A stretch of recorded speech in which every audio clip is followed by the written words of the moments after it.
স্থানীয় সরকার বলে একটা কথা বলি, অন্যান্য দেশে স্থানীয় সরকার মানে আসলে স্থানীয় সরকার। আমাদের দেশে স্থানীয় সরকার সেভাবে আসে না এখন। মানুষ স্থানীয় সরকার থেকে ওরকম আশা করে না যে তার সমস্ত কিছু তারা নিষ্পত্তি করতে পারবে। তারা সবাই তাকিয়ে থাকে যে ঢাকার দিকে, ঢাকা কি বলে, কি করছে সেটা। এটা আশা করি একদিন অভ্যুত্থানের মাধ্যমে এটা পরিবর্তন হয়েছে। এই পরিবর্তনটা যদি আমাদের কাজে কর্মে প্রতিফলিত না হয় তাহলে এটা খুব দুর্ভাগ্যজনক হবে। আমরা উদ্বোধনীতে বললাম, শহীদদের কথা স্মরণ করলাম, তো কাজে কর্মে আবার যেমনি আছি এমনি রয়ে গেলাম। এইটা বোধ হয় কারোর কাছে কাম্য হতে পারে না। যে উদ্দেশ্য নিয়ে, যে পরিস্থিতিতে এই নতুন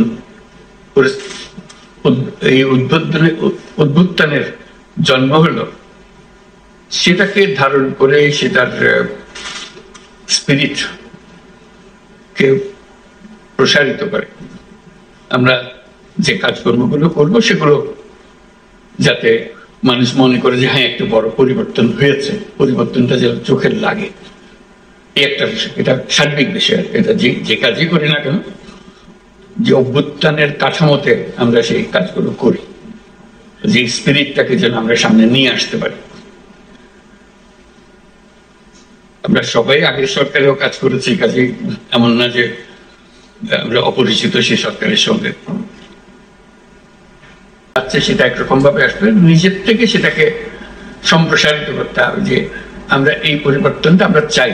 এই যে দেশের নাগরিক হিসেবে আমাদের একটা এই দায়িত্ব পালনে এই সুযোগটা আমরা এইভাবে ব্যবহার করতে পারি, এবং সেটা আমি আমার মতো করে করব।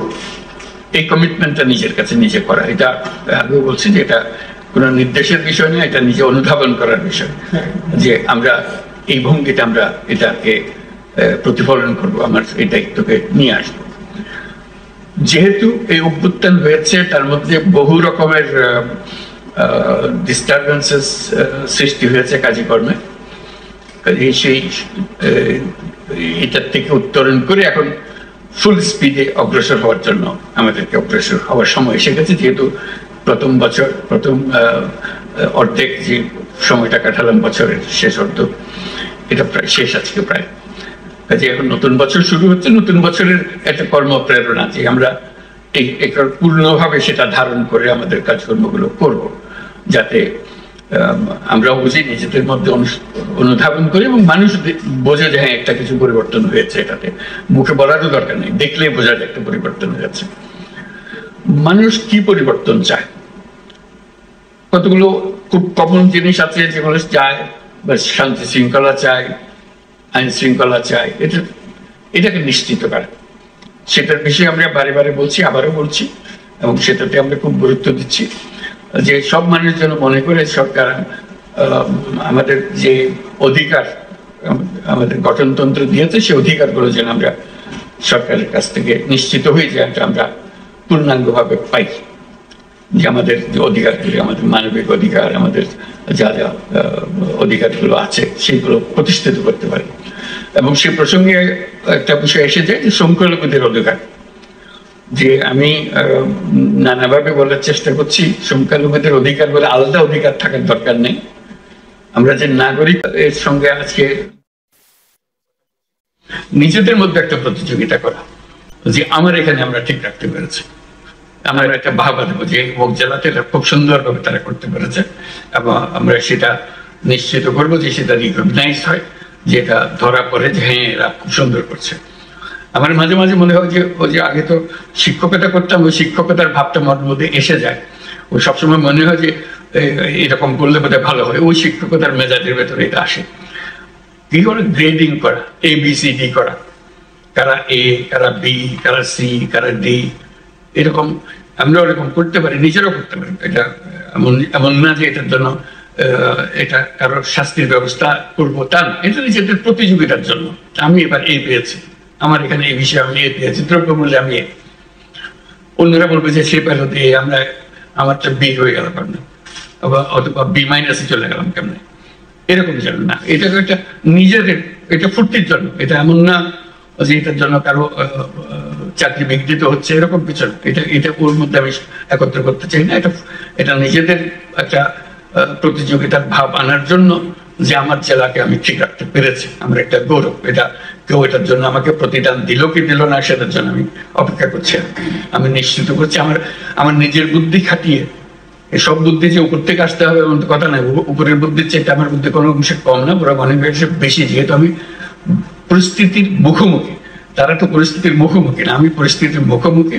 আমি এটা যত সুন্দরভাবে বুঝি, যত সুন্দরভাবে এটাকে আমার মতো করে গুছিয়ে আনতে পারি, তারা অত সুন্দরভাবে আমাকে সেই নির্দেশ দিতে পারবে না যেটা আমি পারবো। কাজে সেইটা গর্ব অনুভব করা যে আমি এই পরিস্থিতির মধ্যে আমি সবচেয়ে সুন্দর রেখেছি। এই মাসেও সুন্দর রেখেছি, এই মাসে হয়ে পেয়েছি, সামনের মাসে, পরের মাসে হয়ে পেয়েছি। আমার কাছে একবারে স্ট্রেটে, আমি স্ট্রেটে যা, আমার কাছে এটা এসছে, ভালো এসছে। আরেকজন যে ডি পেয়ে গেল তার কাছে খুব খারাপ লাগবে যে আমি কেন ডি পেলাম, কোথায় কোথায় ওরা এ পাচ্ছে, আমি ডি পেলাম কেন। একটা প্রতিযোগিতা হবে, ফুর্তিও লাগবে এবং দেশেরও কাজ হবে। এই একটা শ্রেণী বিন্যাস যদি করা যায় মাসে মাসে নিজেদের, এটা খুব ভালো হয়। এটা প্রত্যেক বিষয়ে, এই যে দ্রব্যমূল্যের বিষয়ে যেমন বললাম, আমার দ্রব্যমূল্যকে আমি এতে রাখবো। কোন কোন জায়গাতে আমার মার্ক কমে যেতে পারে সেটা দিকে খেয়াল রাখবো, যে এটা যেন না কমে, সামনের মাসে যেন আমি এ পেতে পারি থাকি। এবং আমি বুদ্ধি বের করবো। এটা শুধু যে এ বি জন্য অপেক্ষা করে বসে থাকবো তা না, আমি বুদ্ধি বের করবো যাতে আমি সামনে এবার এ পেয়েছি, সামনে এ প্লাসে চলে যেতে পারি। এটা আমার গৌরব। এটা কেউ আমাকে রেকর্ডে দেখাচ্ছে কিনা আমি জানি না, কিন্তু এটা আমার গৌরব যে আমি যখন ছিলাম এই মাসে যে কত মাস ঘুরেছি, আমি অন্যদের চেয়ে ভালো করেছি। এটা আমার একটা সৃজনশীলতা আমি প্রকাশ করেছি। আমি আমার সহকর্মীদের নিয়ে উদ্বুদ্ধ করতে পেরেছি। আমি আমার তথ্যগুলো সংগ্রহ করা, ক্লাসিফাই করা, এটা সুন্দরভাবে করতে পেরেছি। এটা আমার গৌরব, ব্যক্তিগত গৌরব। নিজের কাছে ভালো লাগে, রাত্রে ঘুমাবার সময় মনে হয় আমার কাজটা ঠিক মতো করতে পেরেছে। এইটুকু করা। কাজে দ্রব্যমূল্যের উপরে বিশেষ নজর দেওয়া আমাদের খুব দরকার। এখন এর মধ্যে আলোচনা হয় যেটা আমার নতুন করে স্মরণ করিয়ে দেওয়ার কিছু নয়। কাজে এই কমিটমেন্ট গুলো, যে নিয়ম মানি হলো কমিটমেন্ট। আমি একটা উপাদান করেছি, একটা কমিটমেন্ট করেছি, সেই কমিটমেন্টটা রক্ষা করা, সেই জিনিসটা দেখা। এই পরিস্থিতিতে অনেক জিনিসের অভাব হবে, অনেক জিনিস ঠিক মতো হবে না, যেহেতু আমরা এখনো সবকিছু গুছিয়ে আসেনি। সেই জন্য তার মানে এই নয় যে সবকিছু তোমাদের পর্যায়ে অনিশ্চিত থাকবে। তোমরা তোমাদের সংসার কিভাবে চালাতে হবে সেটা ঠিক করে নেও। যেখানে অনুপস্থিত আছে, কোনো নির্দেশের অনুপস্থিতি আছে, চিন্তার অনুপস্থিতি আছে, সেগুলো গুছিয়ে নেওয়া। এটি নিজের সংসার নিজে গুছিয়ে নেওয়ার মতো, যে আমি আমারটা ঠিক মতো চালাবো। ওই যে বললাম, এর মধ্যে এই যত কিছু হচ্ছে কমন একটা জিনিস, সব জেলাতে একই রকম হবে, কিন্তু সব মিলিয়েও একটা জেলা এ পাবে, বা কয়েকটা জেলা এ পাবে, কয়েকটা জেলা বি পাবে। এই যে আমি যেন বির মধ্যে না থাকি, আমি যেন এর মধ্যে থাকি, এইটুকুই শুধু। আমি যেন কোনো সময় সিতে ঢুকে না, এটুকু নিশ্চিত করতে পারলে কিন্তু আমার কাজ হয়ে যাবে। কি কি জিনিসের অভাব আছে এবং উপর থেকে সেটা এখনো দেখা যাচ্ছে না, তারা কিছু বলছে না, আমি বিনীতভাবে তাদেরকে স্মরণ করিয়ে দিতে পারি যে একটা জিনিস করলে কিন্তু ভালো হতো, আপনারা একটু খেয়াল করেন। এই কথাটা বললে তাদেরও মনে হবে তাই তো, এরা তো আমরা খেয়াল করিনি, এটা খুব সুন্দর কথা বা খুব একজন ন্যায্য কথা, এটা তো এখনই করা দরকার। আমরা শুধু একটা নির্দেশ দেওয়ার ব্যাপার, একটা সার্কুলার দেওয়ার ব্যাপার, একটা নীতিমালা প্রণয়ন করার দরকার ইত্যাদি। এই জিনিসটা স্মরণ করিয়ে দেওয়া কিন্তু একটা মস্ত বড় কর্তব্য। এই কর্তব্যটা আমরা পালন করতে পারি। শুধু যে তারা যা দিল সেটা মানছি তা না, আমরা তারা যারা দিচ্ছে সেখানে একটু সংশোধন করলে আরো সুন্দর হতো, এই কথাটা বলা যায়। এটা না বলার কোনো কারণ নেই। কেউ এটাতে মন খারাপ করবে যে আমি বললাম তুমি আমার কথার উপরে কথা বলো, এটা কি দুঃসাহস তোমার, এই কথা বলে আমার মনে হয় না। যদি একটা সঠিকভাবে প্রস্তাবটা আসে, কথাটা মনে লাগে, তাহলে এটা করবে, গ্রহণ করবে, আবার সন্তুষ্ট হবে যে এই চিন্তা করে জিনিসগুলো দেখে। আমরা যেটা বলছি আমাদের কথাগুলো তো বুঝেছে, তার সঙ্গে যে কথাটা ফাঁক থেকে গেছিল সেই ফাঁকটাও সে পূরণ করে দিয়েছে খুব সুন্দরভাবে। এটা সবাই আনন্দ পায়, যেহেতু কাজটা হওয়াটাই হলো আমাদের